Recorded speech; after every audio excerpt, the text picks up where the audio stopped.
préfère te prévenir, si tu es le genre de personne à aimer entendre que ce qu'il a juste envie d'entendre, cette vidéo, elle est vraiment pas faite pour toi. Habitue-toi à ne pas être habitué avec moi. Seul 1% des coachs pourraient te dire pour réussir à perdre ton ventre. J'ai porté le surnom de le gros quand j'étais petit. Parce qu'au fond de moi, ça me gênait qu'on m'appelait comme ça. Et en plus, à cette époque, ça m'arrangeait pas. J'étais secrètement amoureux d'une fille au collège. Mais vu l'estime que j'avais de moi, je te fais pas un dessin, j'étais pas un Don Juan. Et c'est pour ça que moi, j'ai trouvé un moyen d'épargner de l'argent. Ça va t'encourager à aller de l'avant. Et crois-moi, cette capacité à développer cette rage intérieure va considérablement augmenter ton niveau de testostérone. Admettons que tu pèses 80 kg et que tu as envie de peser 70 kg. Donc allez, on va faire le calcul pour nourrir ton futur toi. Dans cette vidéo, je vais partager avec toi 7 habitudes qui m'ont permis de passer de ça à ça sans faire aucun régime. Je ne vais même pas te parler de sport ni d'alimentation pour les 2 premières habitudes et très honnêtement, je pense que ça va vraiment te surprendre. Sur internet, tu trouves des tonnes d'informations et je comprends que tu ne saches plus où donner de la tête. Mais j'ai un principe de base que j'aime respecter, rendre qualitatif le temps que tu m'accordes. Je veux vraiment que tu ressors de cette vidéo enrichi de connaissances après seulement 15 minutes de visionnage. Ça, c'est mon objectif. Le partage de savoir avec toi. Il y a maintenant 16 ans, j'ai suivi une formation pour devenir coach sportif et je me suis aussi formé en nutrition pour pousser encore plus loin mes connaissances et vraiment essayer de comprendre le corps humain. Parce que tu le sais déjà probablement, le corps, il est très complexe. Et j'ai compris qu'une vision trop étroite de la forme ne donne pas les résultats qu'on désire. Par exemple, on sait déjà tous que pour perdre du poids, il faut être en déficit calorique. Mais si les choses étaient aussi simples que ça, qu'il n'y paraissent, le surpoids n'existerait même plus en France. Or, les chiffres nous prouvent le contraire. Près d'un Français sur 2 aujourd'hui est en surpoids et peut-être qu'il y a une information qu'on n'a pas. Je préfère te prévenir, si tu es le genre de personne à aimer entendre que ce qu'il a juste envie d'entendre, cette vidéo, elle est vraiment pas faite pour toi. Je vais te dévoiler des vérités que seul 1% des coachs pourraient te dire pour réussir à perdre ton ventre.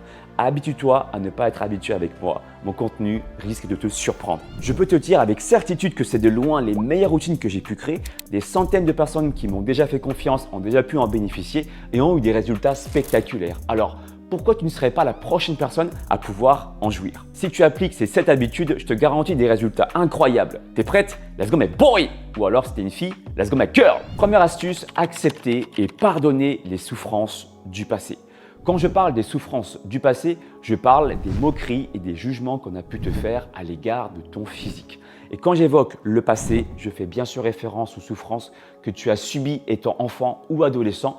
Mais pourquoi cette période particulièrement, tu me diras? Tu connais le dicton, la vérité sort de la bouche des enfants. Mais tu connais aussi le dicton, la vérité fait mal. Dans 90% des cas, les paroles les plus blessantes sont celles qu'on a entendues quand nous étions enfants ou adolescents. Car à cet âge-là, on n'est pas encore assez mature pour prendre du recul sur ce qui peut nous paraître choquant, traumatisant. On le prend souvent pour argent comptant.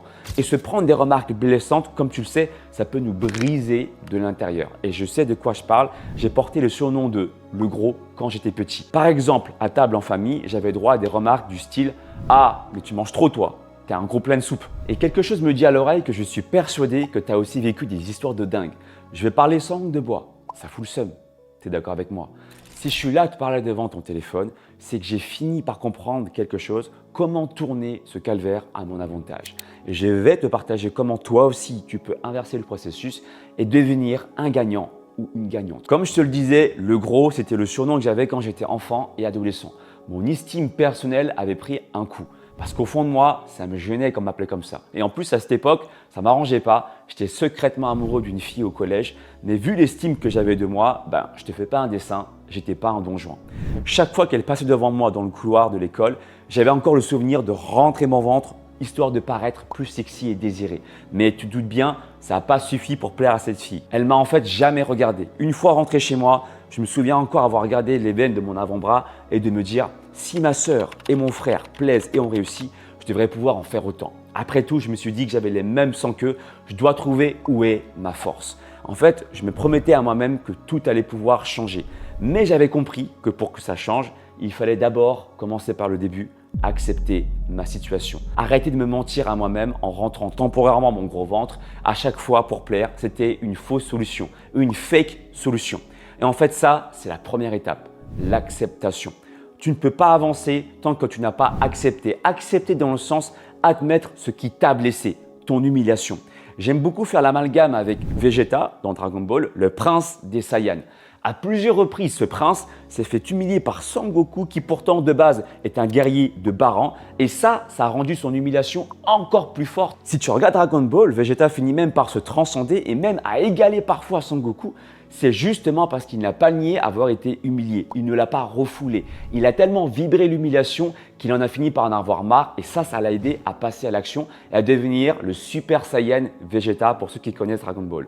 Pour revenir à ma réalité, j'ai longtemps refoulé ma douleur, mais à un moment, j'en avais marre. J'ai fini par accepter, m'être senti humilié qu'on me traite de gros. En acceptant ça, je dirais même plus poétiquement, en accueillant une émotion, tu dis à ton cerveau, ok, voilà l'état des lieux, le plan de ma situation, de ma maison interne. Alors c'est sûr, ce plan, tu le verras, ce n'est pas celui que tu veux. Tu verras des fuites d'eau, des murs qui ne sont pas forcément étanches. Ça ne va pas toujours te plaire, mais c'est nécessaire que tu acceptes de voir ce que tu ne veux pas pour pouvoir améliorer ta maison, améliorer la vision que tu as de toi, améliorer ton estime personnelle. La deuxième étape, après avoir accepté, c'est de pardonner. Je préfère être clair. Il ne s'agit pas de dire amen à tout le monde et d'être l'ami de tous. Il ne s'agit pas de ça. Il s'agit du pardon envers soi.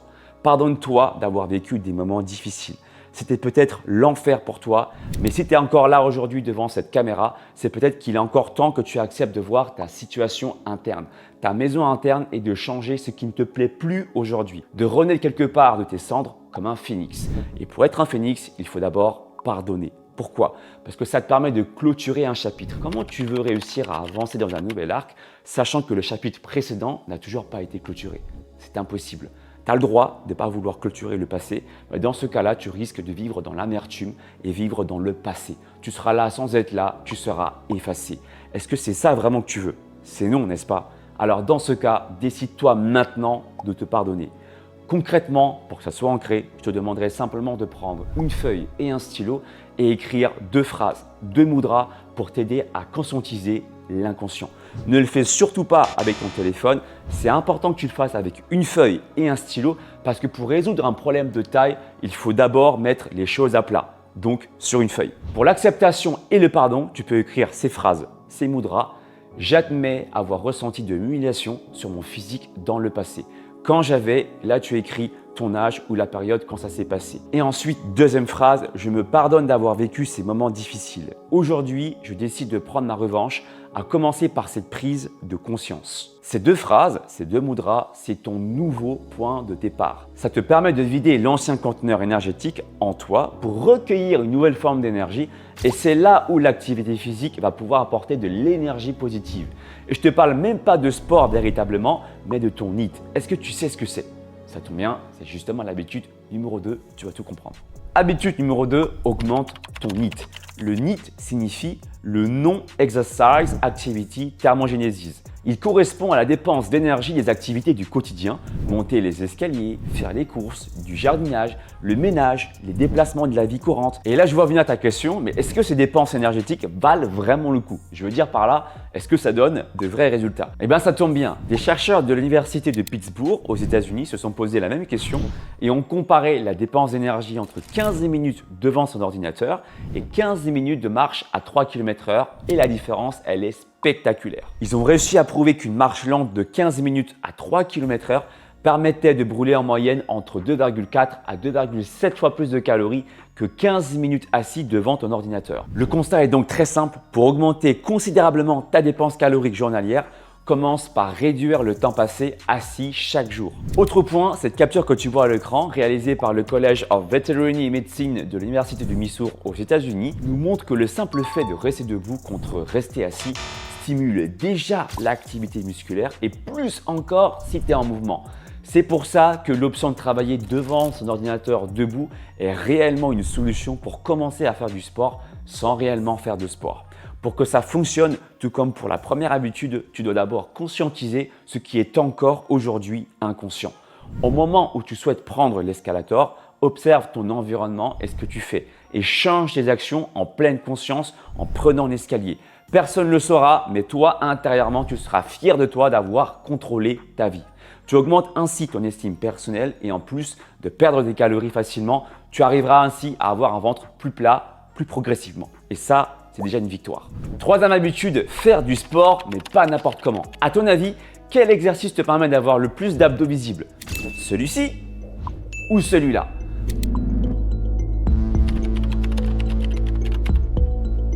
On serait tenté de dire que le premier exercice fonctionnerait mieux parce qu'il bosse les abdos et quelque part, c'est ce qu'on a envie d'avoir.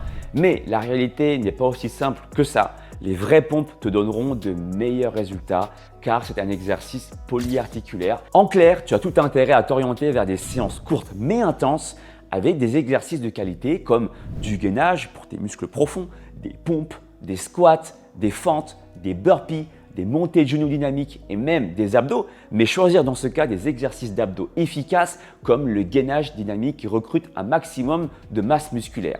Je vais donner aussi en plus une astuce bonus pour augmenter tes résultats.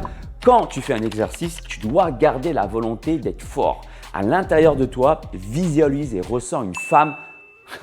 À l'intérieur de toi, visualise et ressens comme une flamme, un feu, comme une espèce de rage intérieure. Ça va t'encourager à aller de l'avant. Et crois-moi, cette capacité à développer cette rage intérieure va considérablement augmenter ton niveau de testostérone. Je m'inspire beaucoup de la mentalité de Vegeta qui sans cesse trouve cette rage intérieure de s'entraîner pour toujours égaler Son Goku, voire même le surpasser. Quatrième habitude, manger assez de protéines. Oui, je sais ce que tu vas me dire, je mange déjà suffisamment de protéines, mais dans la réalité, je suis navré de le dire, mais ce n'est pas le cas du tout. Concrètement, je le vois quand j'envoie des questionnaires à mes futurs coachés, je m'aperçois que 90% des cas, les personnes ne mangent suffisamment pas assez de protéines, même pour réussir à perdre du ventre. Je te le prouve en 2 minutes. Par exemple, le petit déjeuner, et encore faut-il que tu le prennes, la plupart du temps, si on en prend un, généralement, il est sucré. Il sera composé de céréales, de pain, de tartines, de croissants. Et souvent, il y a très peu de protéines. Et quand il est salé, ce petit déjeuner, souvent, ça va être 2 œufs. À midi, la prise de protéines, c'est très souvent une tranche de steak, du poisson ou de la volaille qui avoisine, on va dire les 20 grammes de protéines. Et vient ensuite le repas du soir et très souvent, il est plus allégé. On va dire 15 grammes de protéines. Donc, quand on fait la moyenne de grammes de protéines dans la journée, on est à 2 œufs le matin, ça fait 15 grammes. Le midi, 20 grammes. Le soir, 15 grammes. On avoisine donc un total de 50 grammes de protéines dans la journée. Et encore, si tu consommes les œufs le matin, parce que sinon, tu es à 35 grammes. On va prendre un exemple. Admettons que tu pèses 80 kg et que tu as envie de peser 70 kg. Donc, allez, on va faire le calcul pour nourrir ton futur toi, c'est-à-dire ton poids de 70 kg. On va multiplier par 1,2, la fourchette la plus basse. Et là, on va être à 84 grammes de protéines que tu devrais consommer par jour. On est donc à peine à 60% de ce que tu devrais consommer dans ta fourchette basse, c'est-à-dire 1,2 g de protéines par kilo poids de corps. Maintenant, j'entends qu'on n'a pas toujours forcément l'appétit ni le budget pour s'enfiler 2 steaks ou 5 œufs ou plus dans la journée. Et c'est pour ça que moi, j'ai trouvé un moyen d'épargner de l'argent en prenant des compléments alimentaires. Non seulement ça me fait économiser, mais en plus c'est plus pratique. Si tu veux savoir ce que j'aime prendre, je prends de la protéine en poudre végétale de bonne qualité qui contient tous les acides aminés sur des quantités bien travaillées. Et de la whey isolate native, c'est ce qu'il y a de mieux dans le marché. Le rapport qualité-prix, je te conseille de prendre de la whey isolate. Tu as simplement mon code LEVENT pour bénéficier d'une réduction de 10% si tu n'es pas contre l'idée d'épargner de l'argent. Habitude numéro 5, consommer les aliments dans le bon ordre. L'ordre dans lequel tu consommes tes aliments peut avoir un impact sur ta perte de masse grasse. Une biochimiste française, Jessie Introspé, l'a démontré dans ses nombreuses recherches. La production d'insuline, l'hormone de stockage des graisses, n'est pas sécrétée de la même façon dépendamment de l'ordre dans lequel tu vas consommer les aliments pendant ton repas. On va prendre un exemple concret à calories égales. Sur cet exemple de repas japonais, si tu commences par consommer la soupe avant le riz, la production d'insuline sera beaucoup plus basse que si tu avais fait l'inverse. Et tout ça à calories égales. Alors, tu me diras, mais pourquoi? Parce qu'en consommant des protéines et des fibres avant les féculents, le riz, les pâtes, le pain, les glandes surrénales produiront moins d'insuline et comme la soupe, elle est enrichie en protéines et en fibres, c'est ce qui explique ce phénomène. En dehors du graphique, voici encore un autre cas concret. Il s'agit d'un de mes coachés. Il a d'abord commencé ce repas par une pomme ou par une poire et je te laisse observer et admirer ses résultats. Je pense que la photo parle d'elle-même. Donc, inverse l'ordre de tes repas et commence par ton dessert fruité. Une pomme, une poire, un fruit de saison. Habitude numéro 6, prends le temps 5 minutes pour te détendre. Cette astuce sous-cotée est en réalité trop efficace pour réussir à perdre du ventre. Quand on parle de perte de poids, on pense tout de suite au sport et au régime. Mais il y a un autre aspect qu'on n'évoque pas assez et qui pourtant est aussi important, si pas plus que le sport et l'alimentation, c'est la respiration. Est-ce que tu savais qu'en respirant comme ça, 5 secondes à l'inspire et 5 secondes à l'expire, ce type de respiration juste avant de manger, ça te permet de faire baisser le cortisol et d'être détendu. Est-ce que tu le savais? On sait que quand tu es détendu, ça te permet aussi de déclencher le mode brûleur de graisse en toi. Tu n'as jamais remarqué que quand tu étais tendu, stressé, c'est difficile de perdre du gras? C'est parce qu'il y a trop de cortisol et le cortisol t'empêche d'être en mode brûleur de graisse. Le cortisol est une hormone hyperglycémiante qui déclenche la sécrétion d'insuline. C'est pour ça que quand tu es stressé trop dans l'année, tu as du mal à perdre du gras. Voilà, donc il faut se détendre. Habitude numéro 7, prendre des douches froides. Alors oui, je sais, tu vas me dire, c'est vraiment pas agréable, ça chatouille la peau et en plus là, peut-être que tu regardes cette vidéo en hiver, tu sais très bien que l'eau en hiver, elle est vraiment très froide, mais il y a réellement des bénéfices incroyables à prendre des douches froides comme par exemple booster ton système immunitaire, activer les graisses brunes qui sont situées sur ton dos et quand elles s'activent, ces graisses brunes, elles brûlent la mauvaise graisse pour créer de la chaleur et tu augmentes comme ça ton métabolisme de base. Commence d'abord par une bonne douche chaude et après tu termines par du froid 30 secondes. D'ailleurs, je te propose même d'aller plus loin et que je te coach sous la douche. Oui, non sérieux c'est vrai. J'ai fait une vidéo où on peut s'entraîner à faire une espèce de hit sous la douche. Allez, il te suffit de cliquer sur le lien de la vidéo juste ici et là j'ai envie de te dire, tes savons. Tu vas brûler du gras. À toutes, sans faire de sport.